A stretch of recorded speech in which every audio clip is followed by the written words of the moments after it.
반갑습니다. 대한민국 최고 재테크 강사 배성철입니다. 오늘 다뤄볼 경제 뉴스 내용은요, 세컨더리 보이콧에 대한 이야기입니다. 가장 핫하죠, 요즘에 이 이야기. 근데 세컨더리 보이콧이 뭔가요? 뭐 이제 두 번째 보이콧이란 얘기인데 이게 어떤 이야기인 거 하니? 미국이 자기네가 생각할 때, 뭐 자기네 생각이죠. 미국이 생각할 때 세계 안보에 위협이 되는 나라들이 있어요. 예, 그 나라들이랑 거래하지 말란 얘기입니다. 은행들 그 돈 받아주지 말고 걔네한테 환전도 해주지 말고 걔네 돈 갖고 있지도 마, 거래하지 마. 예, 근데 만약에 그렇게 거래를 계속 했을 경우에는 우리도 너네 보이콧 할 거야. 이게 바로 세컨더리 보이콧이죠.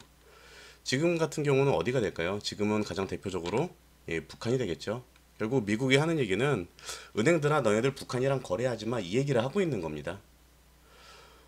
그래서 북한이랑 거래를 하게 되면 너네 우리 은행들 너네랑 거래하지 않을 거고, 그리고 아마 달러를 주고받는데 정말 큰 위협을 겪게 될 거야. 그리고 만약에 너네가 세컨더리 보이콧 은행으로 지적이 되면 아무도 너네랑 거래를 하지 않을 거야. 이 얘기를 하고 있는 거죠. 실제로 그게 사실입니다. 정말로 세컨더리 보이콧을 당할 경우에는 은행이 은행으로서의 어떤 역할을 제대로 하지 못하는 거죠.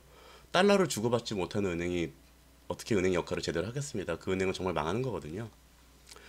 그래서 보면 이제 이런 기사들이 굉장히 많죠. 결국 우리나라 그리고 미국이 나서서 한국은 세컨더리 보이콧을 당할 은행은 없다. 세컨더리 보이콧 대상이 아니다라는 얘기를 지금 정부에서는 계속해서 반복적으로 이야기하고 있는 거예요. 우리는 절대 그런 일을 당하지 않는다.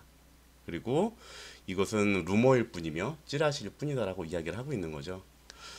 근데 보면은 참 재밌어요.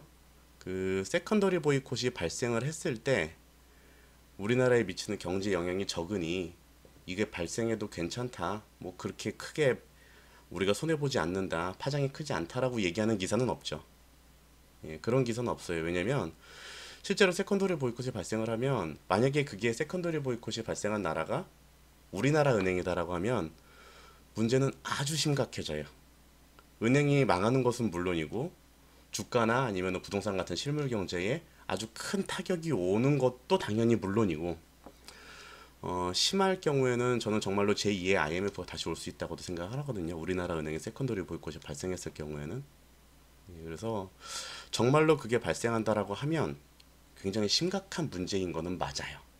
근데 지금 뭐 미 재무부도 그렇고 우리나라 정부에서도 발표하는 것도 그렇고, 이건 사실이 아니다 라고 이야기를 하고 있고요.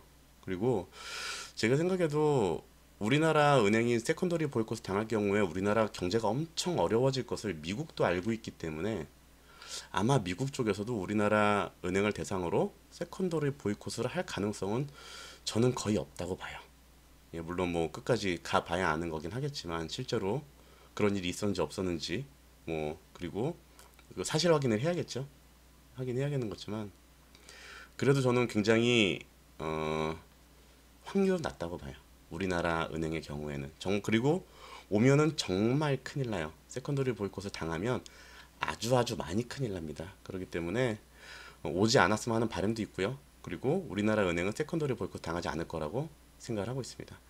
근데 사람들이 이제 놓치고 있는 게 전 하나 있다고 봐요. 지금 이 상황에서 우리나라 은행들이 세컨더리 보이콧을 당할 확률은 굉장히 적은데, 사실 문제는 우리나라만 있는 게 아니거든요.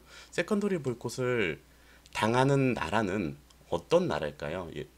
지금 전 세계에서 가장 확률이 높은 나라는 사실 중국 아니겠습니까? 중국. 사람들이 아무도 중국 얘기를 안 하시는 것 같더라고요. 이미 중국에서는 14개 은행이 세컨더리 보이콧 대상으로 지정이 됐고요. 그 중에 저는 한두 개만 터져도 굉장히 큰 파장이 일어날 거라고 생각을 해요. 근데 우리나라의 세컨더리 보이콧이 터졌을 때 미국이 얻어가는 게 없다면 실제로 중국 은행의 세컨더리 보이콧을 했을 때 미국이 얻어가는 것들이 있거든요. 그래서 저는 중국에 있는 은행 중에서 14개 은행 중 몇 개 될지 모르겠지만 세컨더리 보이콧이 실제로 이루어질 거라고 생각을 해요. 몇 개는. 왜냐면 중국은 세계에서 미국 국채를 가장 많이 갖고 있는 나라 중에 하나예요. 일본도 많이 갖고 있죠. 중국도 엄청 많이 갖고 있습니다.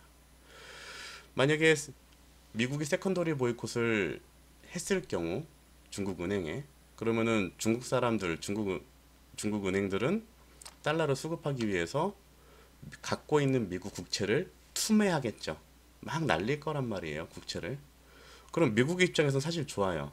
국채 옛날에 고금리에 발행했던 국채거든요. 그 국채를 받아서 부채를 청산할 수 있고, 나중에 그 수요만큼 나중에 돈이 더 필요하면 지금 현재 저금리 상황에서 국채를 또 발행해 버리면 되는 거거든요. 그래서 미국 입장에서 보자면은 사실 손해 볼 게 하나도 없어요. 고금리 발행한 국채를 회수할 수 있는 기회가 되기 때문에 오히려 중국은 세컨더리 보이콧 당할 확률이 저는 매우 높다고 생각을 합니다. 왜냐면 미국이 이렇게 없거든요. 근데 중국이 세컨더리 보이콧 당했을 경우에 달러 가격에 대한 변동성이 굉장히 커지죠. 이거는 우리나라에서 재테크를 하고 있는 입장에서는 굉장히 큰 리스크가 될 수 있어요. 그게 뭐 장기적으로 오른다, 내려간다, 이거를 예측하기는 꽤 어렵지만 아마 단기적으로는 굉장히 큰 폭등 내지는 폭락장이 있을 거고요. 그 이후에 지속적인 하락이나 아니면은 상승장이 저는 있을 거라고 봐요. 어쨌든 뭐 어떤 장이 왔든지 투자를 하는 사람들 입장에서는 분명히 리스크죠. 달러 가격이 변동한다라는 거에 대해서. 그래서 저는 이것도 좀 사람들이 많이 이야기를 하고 여기에 대한 대비도 필요하다고 생각을 하는데, 사실 중국이 세컨더리 보이콧 당하는 거에 대해서는 지금은 사람들이 큰 관심이 없는 것 같아요. 이것도 굉장히 큰 리스크인데. 모든 자산에 대한 변동성 매우 커질 겁니다. 달러가 많이 움직이는 거잖아요. 미국이 많이 흡수를 하게 되든 아니면 내뱉게 되든 어쨌든 달러 가격이 많이 움직인다라는 건 우리나라 입장에서 어쩔 수가 없어요. 아직도 우리나라 외환 보유고 뭐 넉넉하다라고, 뭐 IMF 때랑은 다르니까 그렇게 얘기하시는 분들이 많지만 전 아직도 그렇게 이런 것들에 대비할 정도로 넉넉하다고 생각하지 않고요. 주식, 부동산, 그리고 원화 가격 모든 자산이 엄청나게 큰 변화를 겪게 될 겁니다. 변동성이 큰 자산으로 나중에 될 거예요. 그럼 우리가 갖고 있는 자산들을 제대로 살펴봐야겠죠. 내가 얼만큼 주식, 부동산, 원화 그리고 다른 자산들을 얼만큼 갖고 있는지, 그리고 이런 달러 변화에 제대로 리스크 해지를 하고 있는지에 대해서 다시 한번 체크해 봐야 될 부분이라고 생각을 합니다. 예. 뭐 결론을 말씀드리면 제가 생각할 땐 그렇습니다. 우리나라는 세컨더리 보이콧이 올 확률은 굉장히 적고요. 그리고 중국은 높습니다. 우리나라에 오면 아주 큰일 나고요. 예, 그리고 제2의 IMF 올 수도 있어요. 그리고 중국의 세컨더리 보이콧이 왔을 경우에는 달러 변동성이 매우 커질 것이기 때문에 거기에 대한 대비를 꼭 하셔야 된다 라는 이야기를 이제 마무리하면서 오늘 내용 마무리하도록 하겠습니다. 감사합니다.